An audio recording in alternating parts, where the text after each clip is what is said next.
खस्ता करारी चपटी भेल ले लो भेलपुरी जिसको खाए अमरीश पुरी। मेरी भेल इतनी जायकेदार जिसे खाए आदरणीय शरद पवार। कमाल है, सामने लिखा है शेखर सुमन भाषण वाला और बेच रहा है भेलपुरी। अरे क्योंकि भेलपुरी और पॉलिटिकल भाषण में कोई फर्क नहीं होता, एक खाने में चटपटा होता है, दूसरा सुनाने में। बाबूजी ये डाला नमक, मिर्च गरम मसाला, लिचोड़ दिया लेंबू, बन गया भेल आला, जिसे खाए बीवी बच्चे और घरवाला। साहिबान कदरदान, यही फॉर्मूला पॉलिटिकल भाषणों में भी इस्तेमाल होता है। ये डाले ममता जी के फटके, अम्मा जी के झटके, मायावती जी का शोर, मुलायम जी का जोर, लालू जी की अक्लमंदी, सोनिया जी की कम हिंदी, वाजपेयी जी के पॉज बार बार।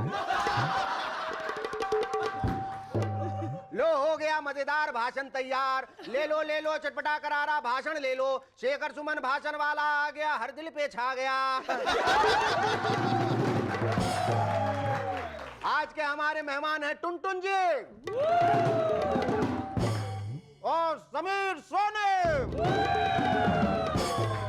लेकिन उससे पहले जोरदार तालियों से स्वागत कीजिए शुरू की और उसके रबर बैंड का।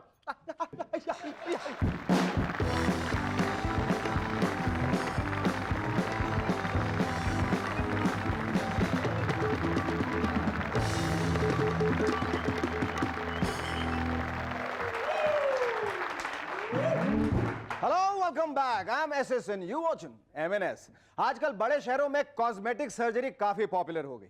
इस सर्जरी में आप अपनी खराब नाक, कान, होंठ, आंखें कुछ भी खूबसूरत ढंग से ठीक करा सकते हैं। कल मेरे दोस्त जस्सी की वाइफ एक कॉस्मेटिक सर्जन के क्लिनिक में मिल गई। डॉक्टर उसे समझा रहा था, देखिए मैडम, आप अपने हस्बैंड के बारे में बिल्कुल चिंता ना करें। यूं समझिए कि हमारे हॉस्पिटल से आपके घर एकदम नया आदमी जाएगा। इस पर जस्सी की बीवी घबरा के बोली, नया आदमी? ओ जी नहीं, मेरे घर वाले को पता चल गया तो बड़ी मुसीबत खड़ी कर देगा। पिछले दिनों पवार साहब ने कहा, हमारी पार्टी सबको बराबरी का दर्जा देगी, जो बिल्कुल नीचे के लोग हैं उनको भी ऊपर लेकर आएगी। शरद पवार जिंदाबाद, शरद पवार जिंदाबाद। और तेनू की हुआ है सुरेंद्र? पवार साहब की बातों से बहुत इंप्रेस्ड हो गया क्या? अरे और क्या, 1 साल से नीचे बिठा के रखा हुआ। पवार साहब आएंगे, मुझे भी ऊपर का दर्जा देंगे और मैं भी इनके लेवल पे आके बैठूंगा। देख रहे हैं पवार साहब, एक वोट तो हमारी टीम की तरफ से ही पक्का समझिए। आजकल अंडरवर्ल्ड वाले अपने गैंग में देहाती लोगों को काफी चांस दे रहे हैं। उनका मानना है कि देहाती लोग सस्ते और टिकाऊ होते हैं। पिछले दिनों अपना कल्लू राम भी एक गैंग में शामिल हो गया। पहले दिन उसे एक सेठ को टपकाने का काम मिल गया। इस काम के लिए मुन्ना टपोरी उसके साथ था। वो देख कल्लू, सामने 3 लोग बैठे ले, उनमें चश्मे वाले को टपकाने का है क्या? पर चश्मा तो तीनों ने पहन रखा है। अरे बाप, वो जो टकला है उसे गोली मारने का है, लेकिन वो तो तीनों टकले हैं। ए शाने, वो जो सांवला सेठ है ना, उसे खल्लास करने का है, समझा क्या? पर वो तो तीनों सांवले हैं। इस पर मुन्ना टपोरी ने गुस्से में 2 लोगों को गोली से उड़ा दिया। बिस्कू बिस्कू। चल अब तो समझ गया ना बाप, अब जो बचा है उसे मारना है।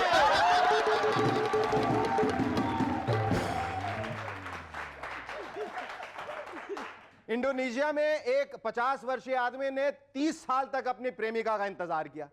फिर एक दिन हिम्मत करके वो उसके घर जा पहुंचा और उसके पिता से बोला, मैं पिछले 30 सालों से दिन रात आपकी लड़की से प्यार करता रहा।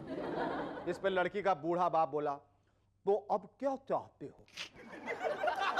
जी मैं उससे शादी करना चाहता हूं।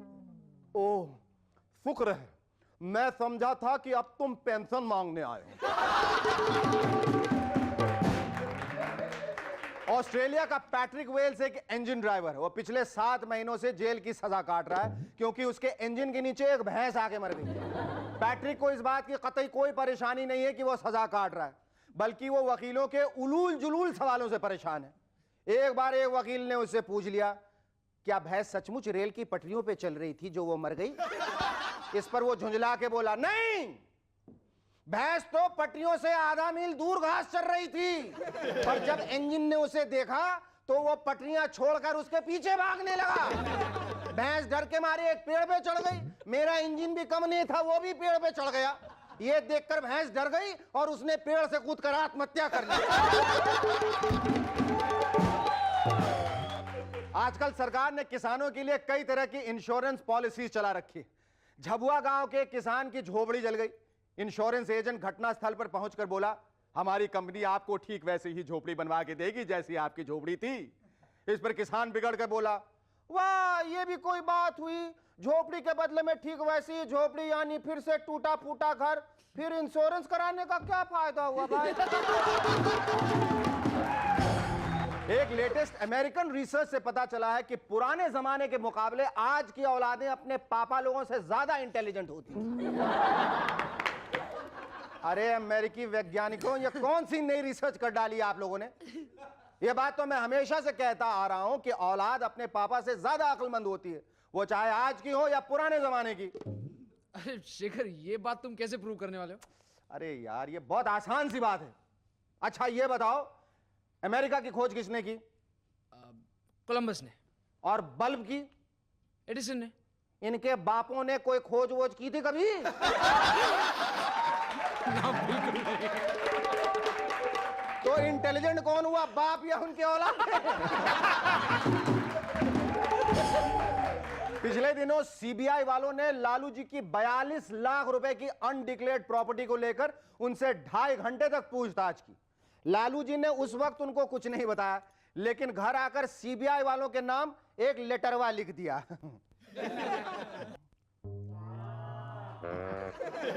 सीबीआई के डायरेक्टर जी को लालू यादव का प्रणाम। हम इस लेटरवा के साथ अपनी 20 लाख की प्रॉपर्टी का पूरा डिटेलवा भेज रहा हूं। यह नेक काम हम इसीलिए कर रहा हूं ताकि हम भी दिल का बोझ हल्का करके रातों को चैन से सोया करूं भाई। आपका लालू प्रसाद यादव, नाला रोड, पटना, बिहार। चिट्ठी के नीचे स्पेशल नोट में लिखा है, अगर फिर भी हमारे दिल का बोझ हल्का ना हुआ और रातों को नींद ना आई तो हम बाकी के 22 लाख की प्रॉपर्टी का डिटेल भी भेज दूंगा। Our first guest on Movers and Shakers tonight is the queen of comedy of yesteryear, who was a cult figure in our times. Ladies and gentlemen, please welcome Uma Devi alias Tuntun.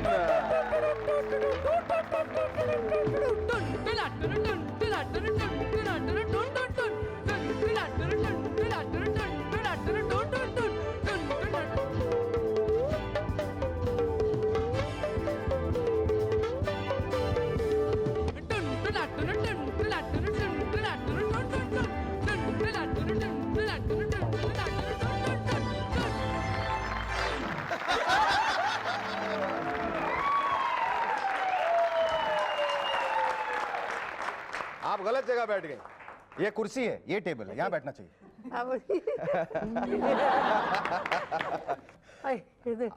अब ये जो अफसाना जो आपने अपनी जिंदगी में लिखा, आप आगे बढ़ो, खाने की बात करो। नहीं, खाने की बात बाद में, पहले अफसाने की बात। अफसाना जो आपने लिखा जिंदगी में अपना, वो कितना लंबा अफसाना था? उसका एंड थोड़ी होगा कभी। आज आज आज के दिन अगर मैं आपसे पूछूं कि अफसाना कितना लंबा है, कितना पुराना है, कितना बड़ा है, तो आप क्या कहेंगे? मैं बोलूंगी अभी पैदा हुआ है। वाह वाह वाह, पैदा हुए टुनटुन। शुक्रिया। संगीत कभी पुराना नहीं होता और कभी ऐसा नहीं होता कि वो कब पैदा हुआ। संगीत तो पैदा होके चल ही रहा है, चलता ही बिल्कुल रहेगा। बिल्कुल। ये अभिनेत्रियां भी जिंदगी कभी के पुरानी। मेले, ये जिंदगी के मेले। बाकी आगे याद नहीं, आप बोलो और क्या। कितने हंस रहे हैं जालिम लोग। इससे पहले कोई हसीन लड़की देखे ही नहीं। ये बताइए, आप पार्श्व गायिका बन के आपने शुरुआत की अपने करियर की, अचानक एक तब्दीली आई, आप उमा देवी से टुनटुन में गई। ये बात शायद आप लाखों करोड़ों दफा बता चुकी हूँ कई प्रोग्राम में कि दिलीप साहब इसके जिम्मेदार थे, नौशाद साहब इसके जिम्मेदार थे। लेकिन मैं ये पूछना चाहता हूँ कि आप इस बात से क्यों मानी, आपने हामी भरी कि आपका नाम बदलना चाहिए? आप उमा देवी बन के ही क्यों नहीं रही? अरे आप बाबुल देखिए, उसके टाइटल पर एंड उमा देवी आता, मेरा क्या इसमें दोष है? बिल्कुल दोष नहीं है। लेकिन ये जालिम पब्लिक, जब बाबुल रिलीज हुई, इन लोगों ने मुझे सड़क पर नहीं चलने दिया। पूछो क्यों? क्यों? टुन टुन टुन, हाय हाय, ये क्या हो गया? मैं कोई चोर हूँ, लुटेरी हूँ, डाकू हूँ, खूनी हूँ? मगर साहब, मैं हार गई पब्लिक से। वो टुन टुन टुन टुन ऐसी ही बजी। क्यों बजी? ये तो मुझे भी नहीं मालूम। क्यों बजी ये टुनटुन हम जानना चाहते हैं कि आज से। मेरे से मत पूछिए, ये तो जिसने टुनटुन बनाया उनसे पूछिए। आपने इतने पात्र निभाए, इतने सारे रोल्स आपने निभाए फिल्मों में, जी हाँ। तो आपको कहीं लगा कि जाकर आप कहीं ना कहीं वही पात्र दोबारा कर रही थी, या आपको कुछ अलग करने का मौका मिला? नहीं, वही थे। वही थे। इधर से निकले उधर, उधर से निकले इधर। मिस पुष्पलता। यस सर, मैं आ गई। Oh sorry.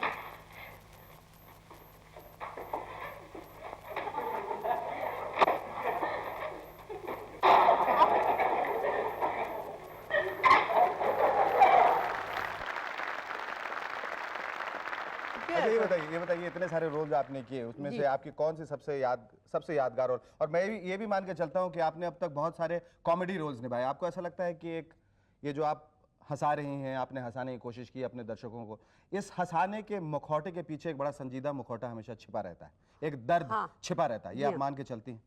और शायद इस वजह से आपकी पहली फिल्म जिसमें आपने पार्श्व गायन किया था, दर्द, उस फिल्म का नाम था मेरे 4 गाने हैं। 4 गाने गाए हैं, लेकिन अफसाना लिख रही हूँ गाना जो आज सबकी जिंदगी का अफसाना है, सबके होठों पे हम चाहेंगे। वो एक छोटा सा ब्रेक लेंगे, उसके बाद वो आप हमारे लिए खास तौर पे अपने दर्शकों के लिए जो इस वक्त देख रहे हैं वो गाना, ये गाना सुना, छोटा सा एक ब्रेक लेंगे। वो क्या होता है ब्रेक? मैं भी बता देता हूँ क्या होता है ब्रेक। वो ब्रेक जब हम लेंगे तो आपको बताऊंगा कि ब्रेक क्या होता है। Stay with us, we'll be back in a moment to chat some more with Uma Devi.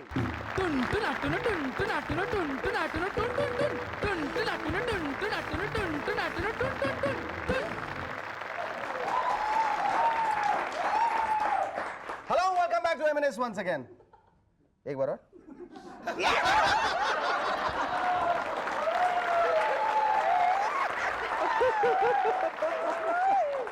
ओहो, तौबा ये शर्माना। ऐसे दिखावे की बात है ना? ये जो हम ब्रेक से जाने से पहले बात कर रहे थे कि आपने दर्द में जो पार्श्व गायिका के रूप में आपने अपने करियर की शुरुआत की, तो ये गाना जो था, ये पहला गाना था जो आपने गाया था, अफसाना लिख रही हूँ? इसमें 4 गाने में जो आप में से ये पहला गाना था।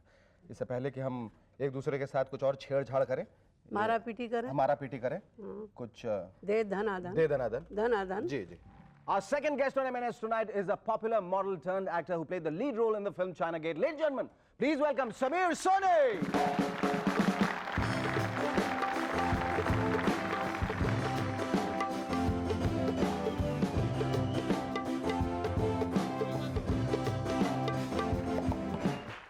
Samir, thanks for coming on our show. Pleasure.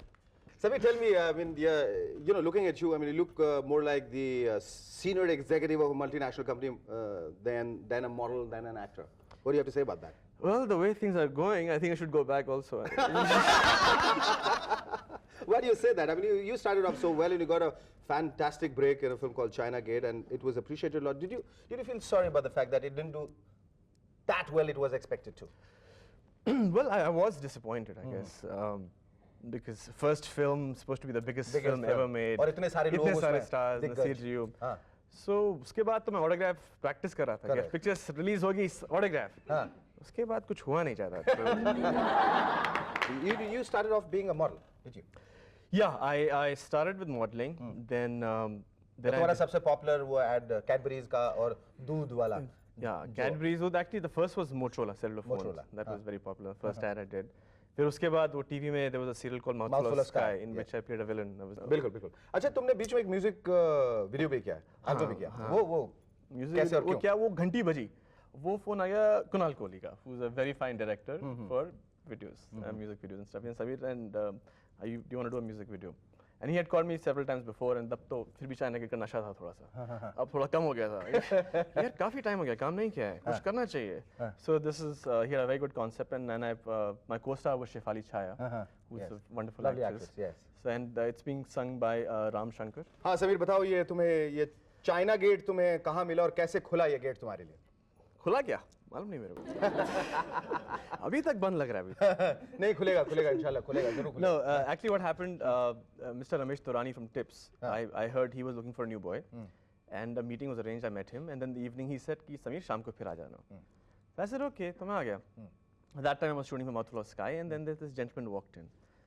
पता नहीं कौन है. I had never seen him before, unfortunately. I walked in, and he says, Sameer, this is Mr. Rajkumar Santoshi. I'm like, oh, Rajkumar Santoshi. And I had this demo tape, 5 minutes, some of the ads I'd done. So he saw that and he says, what are you doing tomorrow morning? And I said, I'm shooting for my serial. He says, come for 10 minutes, we're having a muhurat for this film I'm doing. Just come. So I'm like, okay. I said, pata nahi kya baat hai? So I went there and he says, this is the new boy I'm introducing. I'm like, well, what do you mean? I'm in the movie? And that was it. Now with China Gate, would you also like to, keep doing television? Would you also continue doing television? So actually, I've just done one serial, Mouthful of Sky, and there was a Mumkin. That Mouthful was a handful. Actually, it worked out very good for me. It got me a handful of fame. It was, touch wood. I was very happy with that because whatever little recognition I got was because of that. The fact is, I'm scared. Yeah, serial kya kahin yaar, that lifelong ambition of being a film star. वो निकल गया. वो निकल गया. So वो डर के मारे नहीं हो रहा है. So that is. पर आ जाएगी हिम्मत आ जाएगी. मेरे ख्याल से जिस दिन तुम्हारी एक बहुत बड़ी फिल्म हिट होगी, उस दिन तुम एक बहुत बड़ी सीरियल भी कर लोगे. And then you can say, see, I can do both. It really doesn't matter. You do television, you do films, you do stage, you do this, that. You know what eventually matters is your talent and the success which you have achieved. You got to have faith, and I guess I'm a little scared. It'll take time. No, I think you're doing a damn good job of what you're doing, and here's wishing you all the luck. Thank you. Love you. आज का ये खत भेजा है हरीश मुंजाल ने कांके रांची से. बहुत ही बढ़िया जोक है, मुझे ज़बानी याद हो चुका है, आप भी सुनिए. एक पागल खाने में एक पागल लोटे में अपनी उंगली डाल के यूं यूं कर रहा था. एक डॉक्टर जो वहां से गुजर रहा था उसने उससे पूछा, क्यों बे, क्या कर रहा है? पागल ने कहा, मछलियां पकड़ रहा हूँ. डॉक्टर ने कहा, पागल लोटा है. थोड़ी देर बाद डॉक्टर जब वापस आया तो देखा पागल अब भी यूं ही लगा पड़ा है. तो डॉक्टर ने फिरकी लेने के अंदाज से उससे एक बार फिर पूछा, क्यों बे, कितनी मछलियां पकड़ी? पागल ने बगैर ऊपर देखे कहा, पागल लोटा है.